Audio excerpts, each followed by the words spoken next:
আমার জীবনের প্রথম রিসেপশন ব্রাইড সাজানোর কাজ পেয়েছি, তাও আবার অনেকটা দূরে।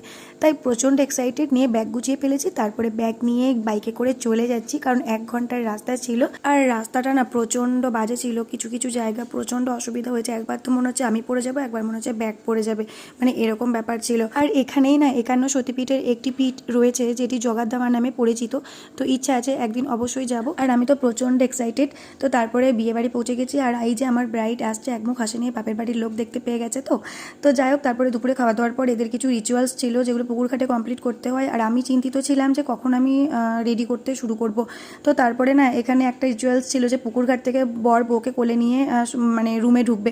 তো আমি তো বেশ উপভোগ করছিলাম এদের জিনিসগুলো। তারপরে আমি 5টা 11 যখন বাজে তখন আমি রিসেপশন সাজাতে শুরু করেছিলাম, আর আমি 7:30টায় কমপ্লিট করেছিলাম। পুরো লুকটা দেখে নাও একবার, কেমন লাগছে অবশ্যই জানিও। তো আমি নিজেও অবাক যে এত তাড়াতাড়ি কমপ্লিট করতে পেরেছি বলে। তো চলো আজকের মতো এ পর্যন্তই, টাটা।